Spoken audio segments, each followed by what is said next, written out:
ang mga kwento ng pag-ibig, kwento ng buhay, at kwento ng pag-asa dito sa Barangay Love Stories. Love Stories. Lahat tayo ay merong hindi magandang ugali. Kaya nga responsibilidad nating baguhin yon upang magkaroon tayo ng mabuting relasyon. Sa ating kapwa, ikaw kabarangay, anong ugali na gusto mong baguhin?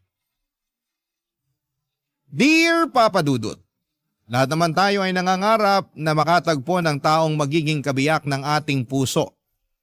At isa na nga ako doon, bata pa lamang ay mapaniwalain na ako sa mga nababasa at napapanood kong pantasya at pelikula tungkol sa mga magsing-irog na nagkakaroon ng happy ending.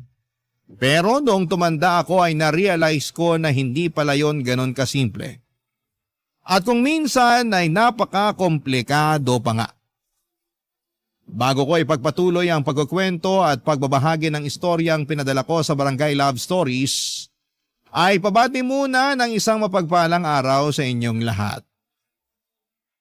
Tawagin niyo na lamang po ko sa pangalang Zayel, 33 years old. Nagtatrabaho sa isang private company sa Cainta, Rizal. Pero sa kasalukuyan ay nakatira ako sa Cubao.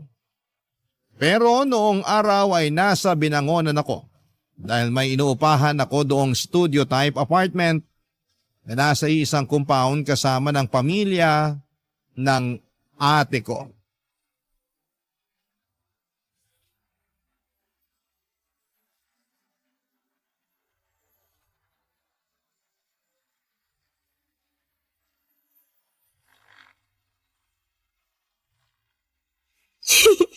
Ayun na nga ate, nagugustuhan ko na siya.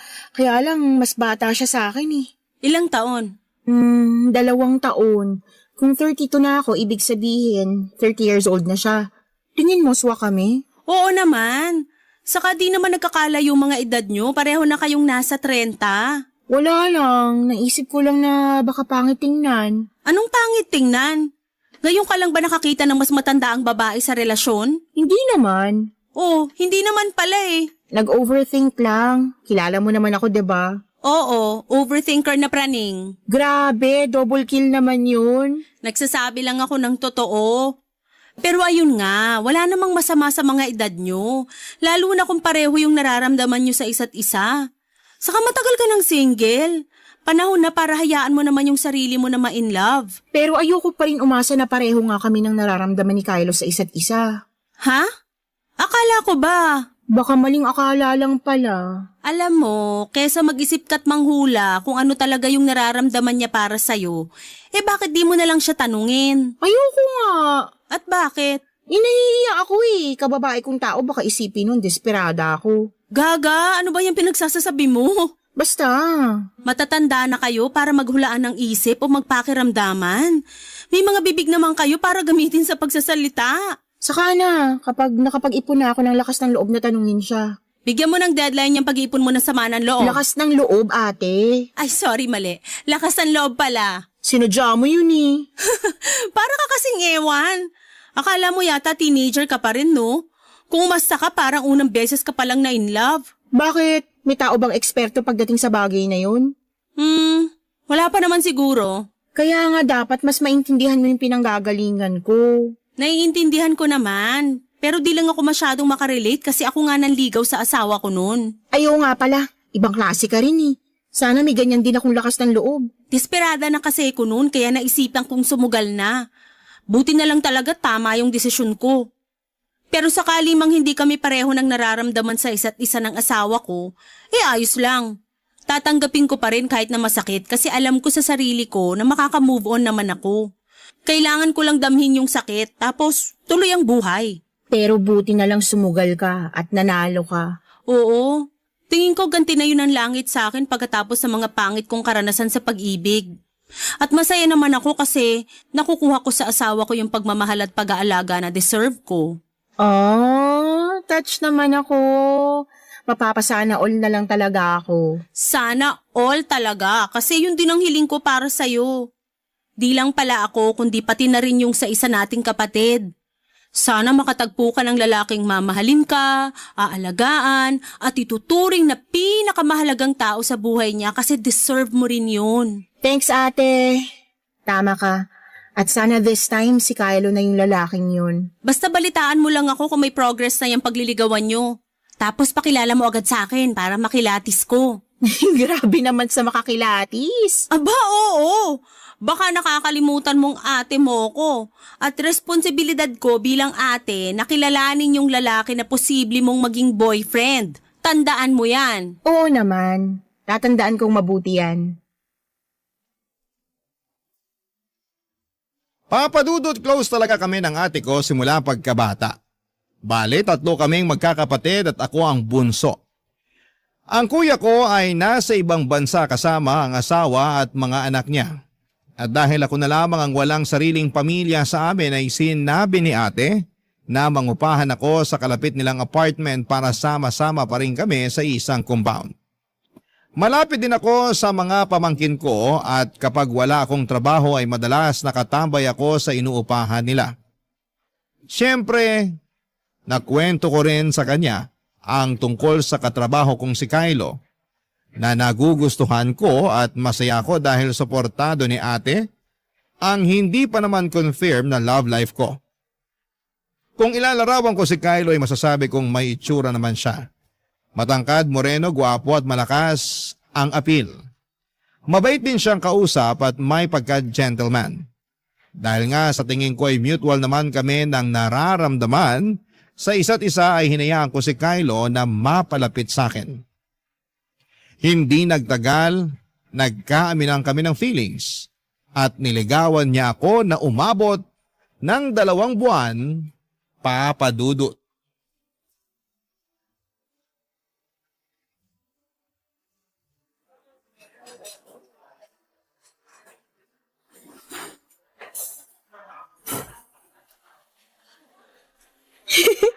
Nasurpresa mo talaga ako sa pa-dinner date mo na to, ha? Mabuti naman kung ganon.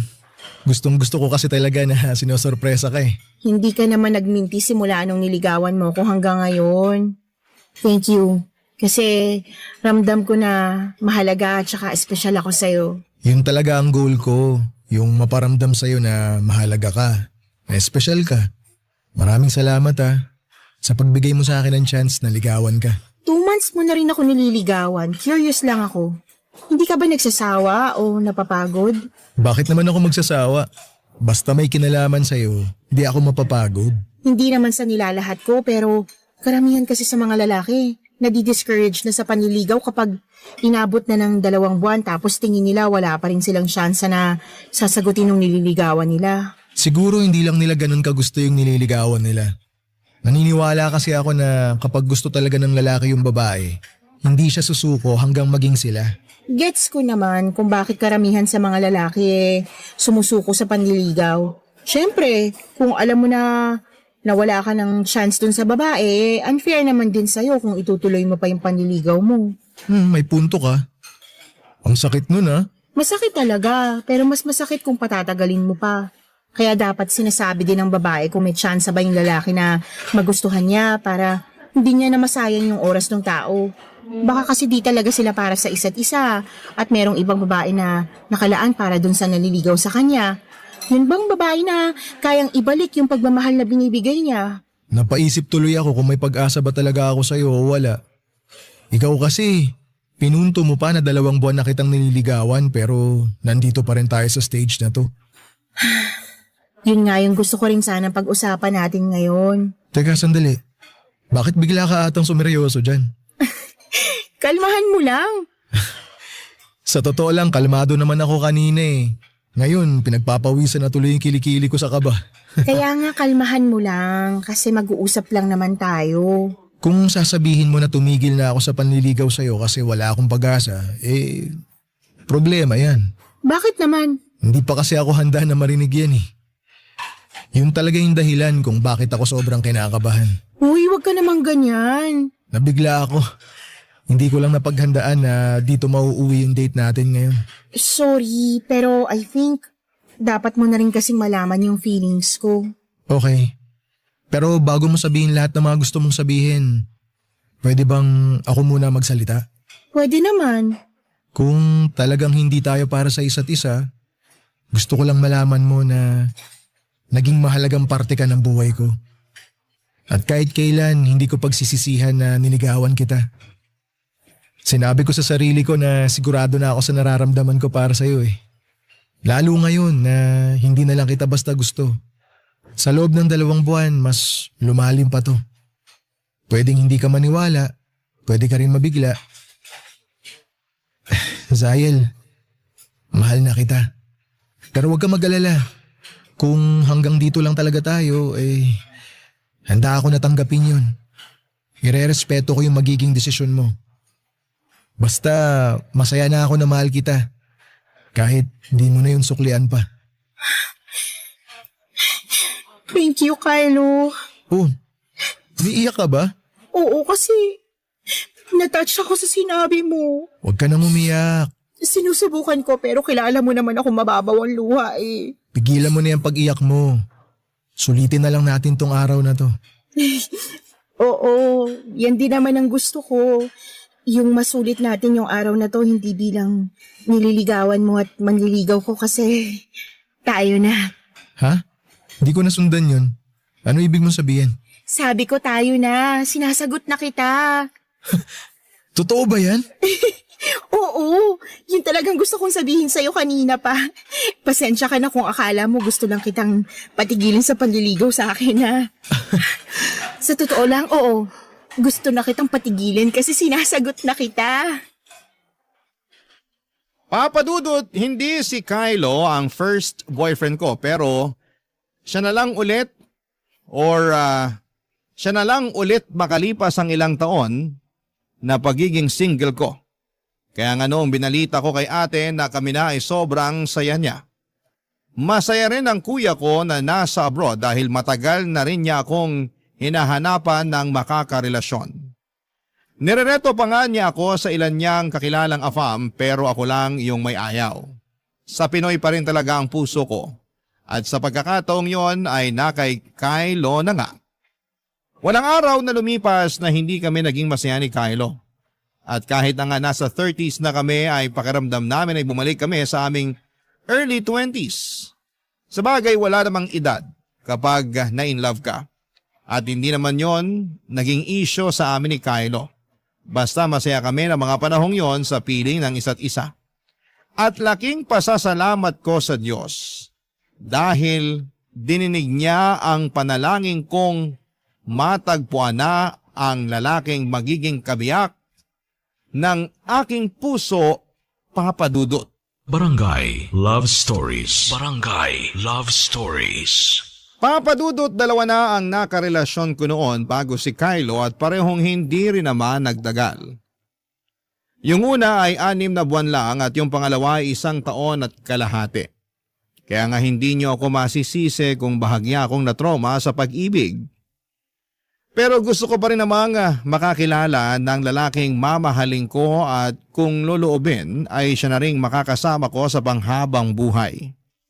Kaya nga masaya at nagagalak ang puso ko nang dumating sa piling ko si Kylo. Fast forward, naging masaya ang unang 2 buwan namin bilang magkasintahan.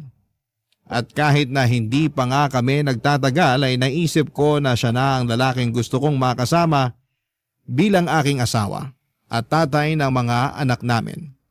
Hindi ko alam, Papa Dudut, pareho pala kami ng iniisip at nakumpirma ko lamang yon noong niyaya ako ni Kylo na makipag-live-in na sa kanya. Pero alanganin pa rin ako dahil hindi ko pa naman nasubukan ang bagay na yon. Buti na lamang to the rescue sa akin si ate para magbigay ng advice.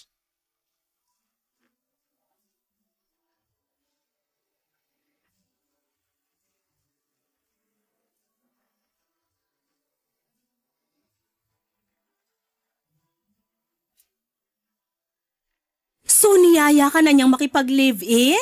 Oo, Anong sagot mo? Pumayag ka ba?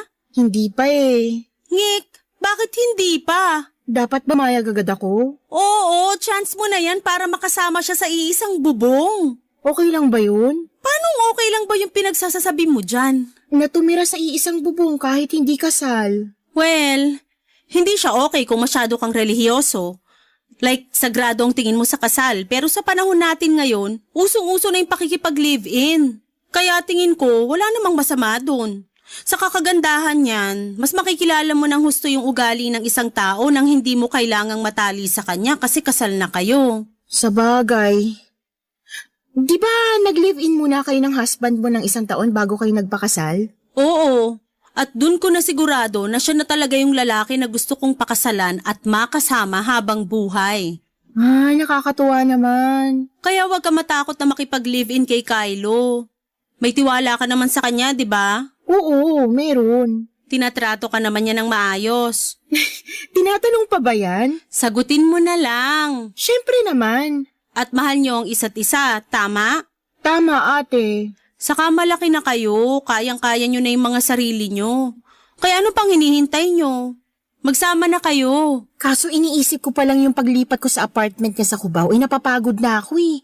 Tsaka pag nandun na ako, hindi ko na kayo madalas makikita ng mga pamangkin ko. Hay nako, pwede ka naman dumalaw dito o kami yung dadalaw sa'yo dun sa inyo pag may time. Hindi mo kailangang malungkot kasi ganun talaga ang buhay.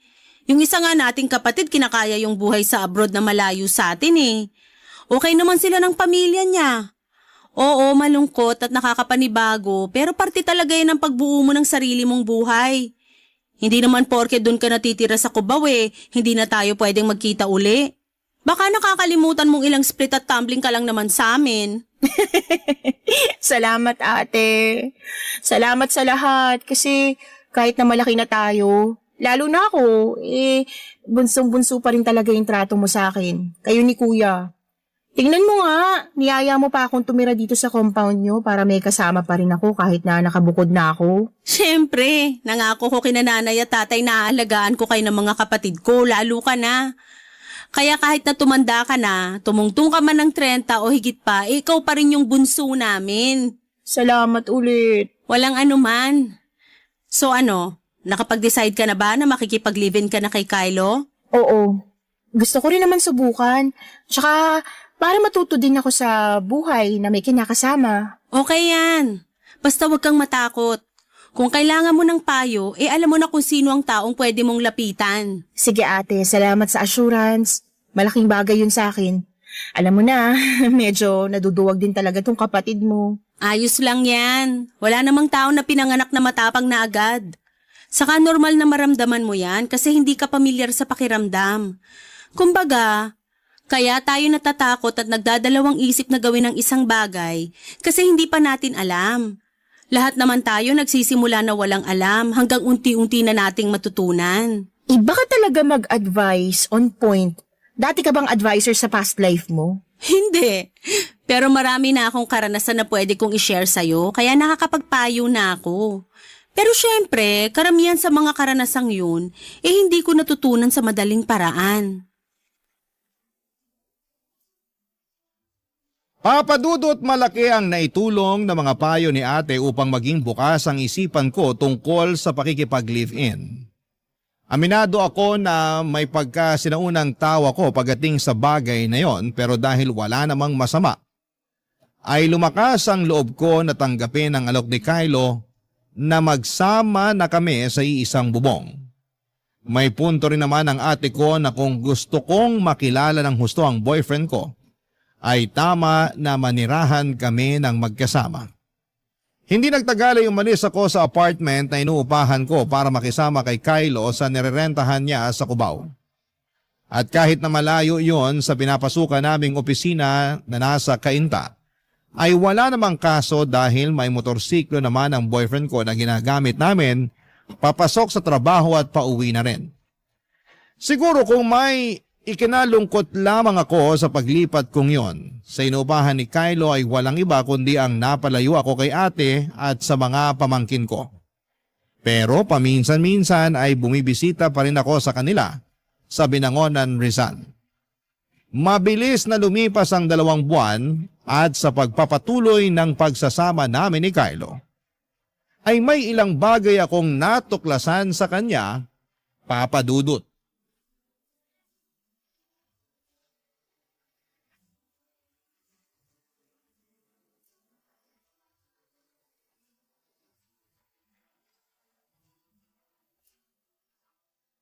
Ay, nuknukan naman ng tanga to. Pabuhat ka na nga, hindi ka pa marunong dumiskarting tatanga-tanga ka. Sino ba kasi nagsabi na pasalihin tong inutil na to sa team namin? Ay, nakakawalang gana. Sweetheart, sino kaaway mo dyan? Wala. Tinan mo, tanga talaga. Nakaregister sa Anli yung katangahan? Bobo. Ay, ano ba yan? Sino ba yung kaaway mo? Nakakagulat ka eh. Bakit ba ang dami mong tanong? Di mo ba nakikita na naglalaro ako? Istorbo ka eh. Ako pa talagang istorbo ay kararating ko lang. Buwisit! Sana kasi tumahimik ka na lang eh. Ang dami mo kasing dada eh. Natalo tuloy kami. Aba, inaano ko yung laro nyo? Tanga na nga yung kakampi ko, putak ka pa ng putak dyan. Nagsanib puwersa yung bunganga mo tsaka yung utak niyang gamunggo. Kaya kami natalo. Importante pa naman yung game na yon. Mali naman yata nasisihin mo ko sa nangyari. Eh wala naman akong kaalam-alam dyan. Sabi ko nga kararating ko lang galing sa labas eh. Lumabas ka? Saan ka galing? Anong saan ako galing? Huwag mong sagutin ng tanong yung tanong. Uulitin ko ha. Saan ka nang galing? Ay, kita mo tong taong to. Napakasarkastiko mo ha. Sagutin mo na lang kasi yung tanong ko. Saan ka nang galing? Anong ginawa mo sa labas? Bumili ako ng ulam natin. Magtatanghali na kaya tapos wala akong maluto dyan sa kusina. Kaya naisipan ko lumabas na lang. Lumabas ka pala tapos di ka man lang nagsabi. Nagpasabay sana ako sa'yo ng soft drinks. Nagsabi ako no. Tumango ko pa nga eh. Pero hindi mo ko tiningnan kasi kulang na lang dumikit na yung mata mo dyan sa cellphone mo. Tsaka, napakahilig mo sa soft drink. Matakot ka nga. Baka magkasakit ka sa kakainom mo dyan. Pati ba naman yung pag-inom ko nun sinisita mo? Hindi ko sinisita, no? Pero napansin ko lang naman, kaya pinagsasabihan kita. Uy, security guard ka ba? Di mo kailangan bantayan yung pag-inom ko ng soft drinks ha? Huwag kang ang ano. Ikaw ang wag ano, masyado ka. Bahala ka na nga kung gusto mong mapaaga pagdadialysis mo. Buti pa, kakain na lang ako kaysa kausapin ka. Kanina pa kumakalam tong tiyan ko. Ay teka sandali. Ano na naman ba yun? Bakit ikaw lang yung kakain? Di mo ba ako yayayain? Nagugutom na rin ako. Wow, nagugutom ka rin pala? Akala ko kasi hindi eh, dahil mas prioridad mo pa yung paglalaro mo. Pangit mo rin kausap eh no? Para kang tanga. Ikaw yung parang tanga dyan. Mapagpatol ka rin at madaldal. Daig mo pa yung mga babae sa dami ng sinasabi mo. Malamang gagamitin ko yung bibig ko para sabihin lahat ng mga pangit na napupuna ko sa'yo. So hindi ka naman perfect. Kaya tigil-tigilan mo yung pagiging intrimitida mo. Ano sinabi mo? Sa labas, mamayang 3:30 may parada ng mga bingi. Pwede kang sumali. Para kang ewan. Ano ba yung binili mong ulam? Aha? Ito ba? Sinigang na baboy. Nananadya ka ba? Alam mo naman di ako kumakain ng baboy, di ba? Hala, sorry. Nakalimutan ko. Anong ulamin ko kung yan lang binili mo? Hindi ko alam. Wala nang kahit na ano dyan sa kusina natin kasi hindi pa tayo nakakapag-grocery. Siguro umorder ka na lang muna ng gusto mong kainin. Ayoko. Nagtitipid nga ako tapos pa-orderin mo ako. Kita mong mahal ng mga pagkain online. Madalas talaga may pagkasintu-sintu ka eh, no? Kasalanan mo to. Paano naging kasalanan ko? Kasalanan mo kasi makakalimutin ka. Tsaka bakit parang wala kang gagawin para ayusin yung problema? Bumili ka ng ulam ko. Ano? Panonoorin lang kitang kumain? Lumabas ka na ron. Bilisan mo.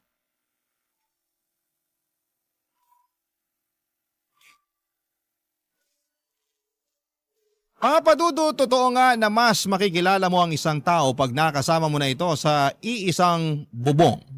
At yun ang eksaktong nangyari matapos ang halos 2 buwan naming pagli-live-in ni Kylo.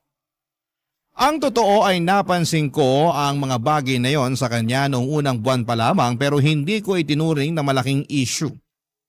Pero na-realize ko na napakasumpungin niya at daig pa ang babae sa dami ng mga sinasabi.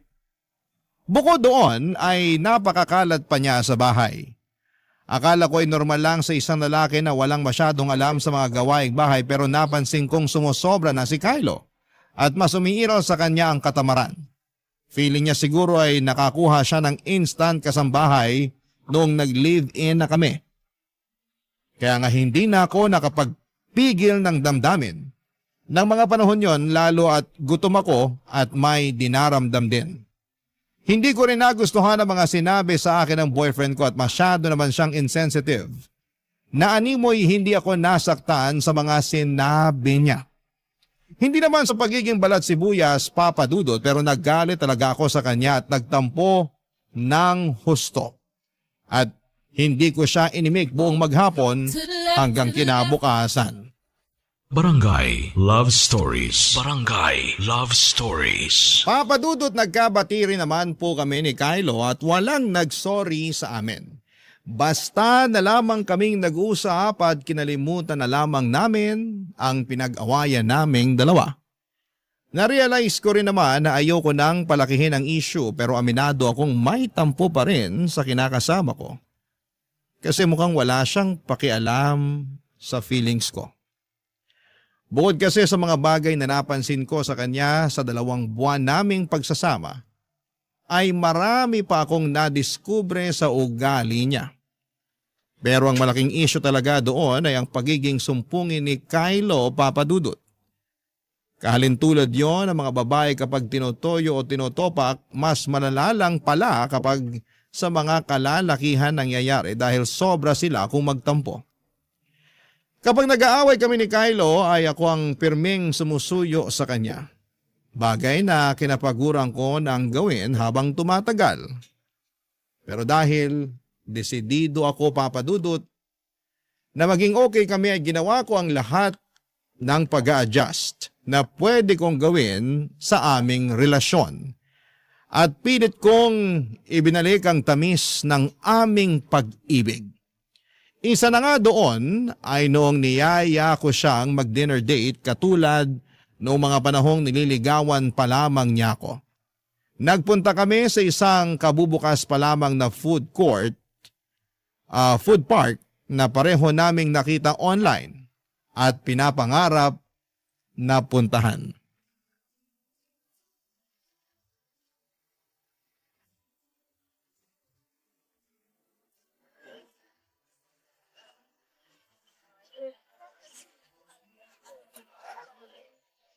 O bakit hindi mo yata ginagalaw yung chicken inasal mo? Akala ko ba nagkikrave ka dyan kanina? Kanina yun.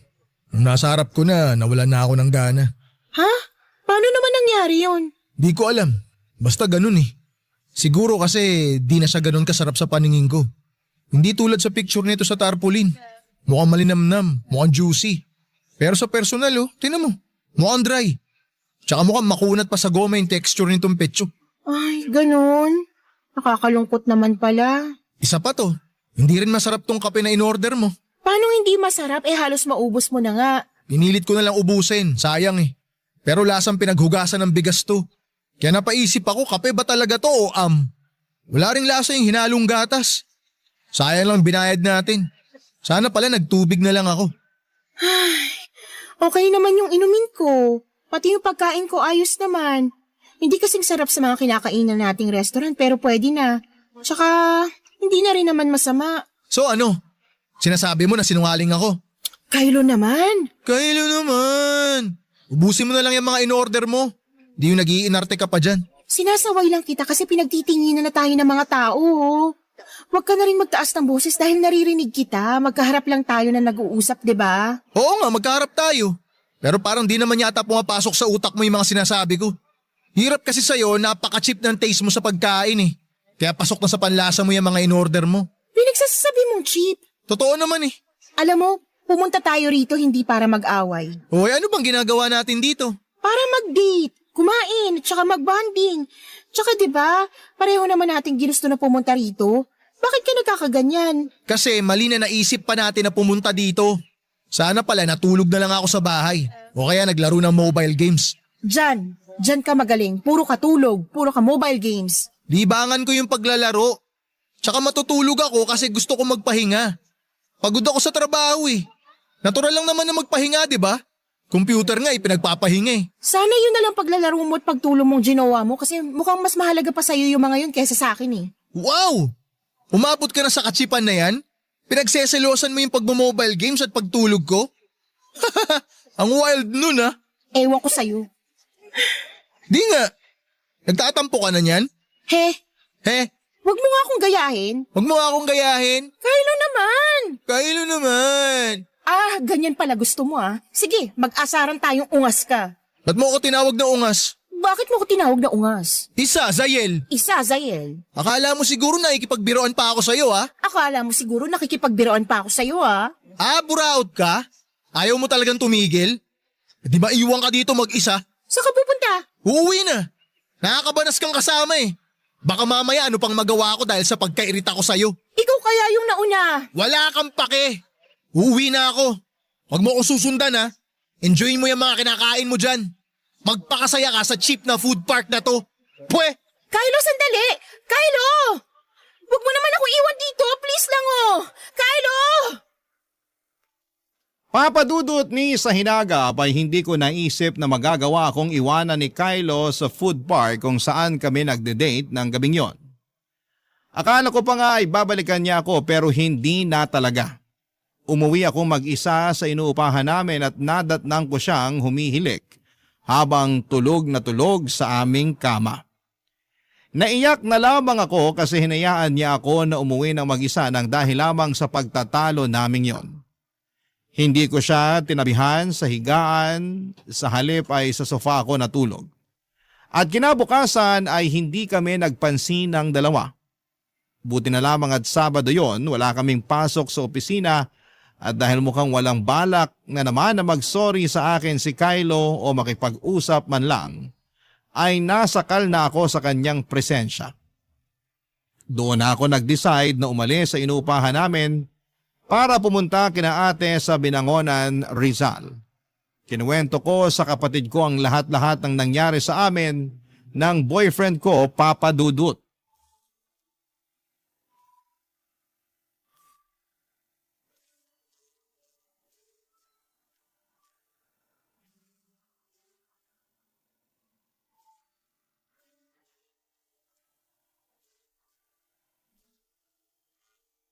Talaga?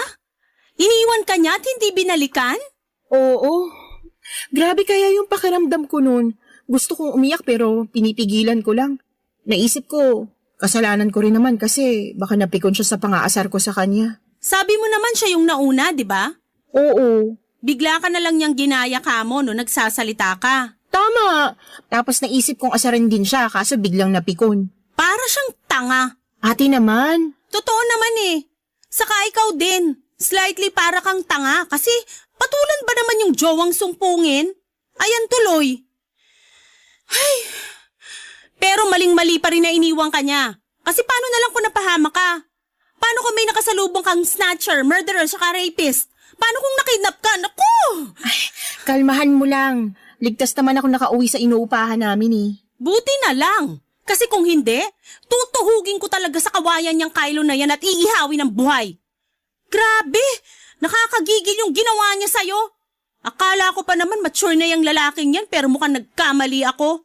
Okay naman siya pero may times lang talaga na ganun yung ugali niya eh. Alin? Yung sarcastic, sumpungin, toyoin, topakin? Oo, tapos mapang-asar pero pag binalik sa kanya yung ginagawa niya mabilis mapikon. May sayad na talaga.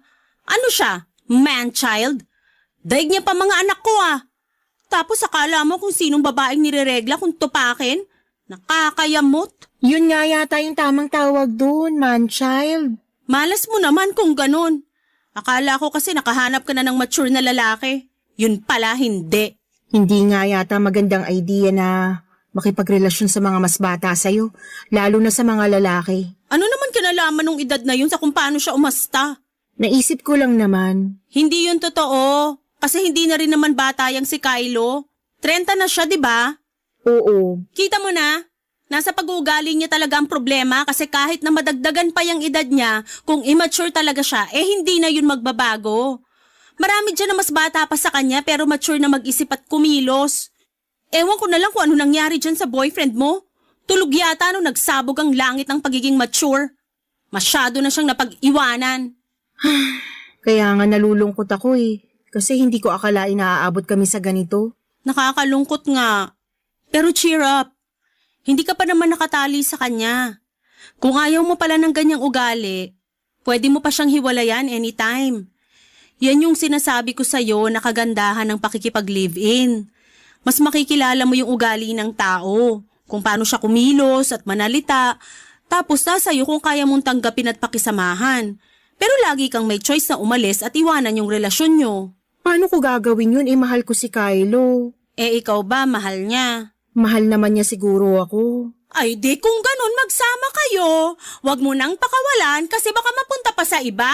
Ate naman Ay, pero seryoso. Wala naman ako magagawa kung magsistay ka sa relasyon nyo Ikaw naman yan, hindi ako. Pero sana, kung ano man ang mangyari sa mga susunod na araw, hindi ka magsisi. Sa bagay, baka nga dun ka mas matuto, kaya bahala ka na kung paano mo yan didiskartehan. Sa tono mo, para kang sumuko na sa pagpapayo sa akin Hindi naman. Pero alam ko na ikaw pa rin na magdedesisyon yan. Ayoko naman maging kontrabida sa relasyon nyo. Saka baka totoong nagmamahalan nga kayo pero masyado lang napapangibabawan ng pagiging immature ng jowa mo.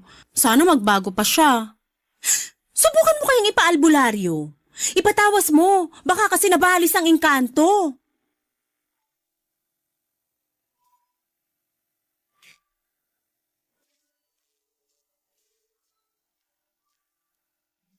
Papadudot na pailing na lamang ako sa suggestion ni ate kahit na alam kong nagbibiro lamang siya at nang aasar.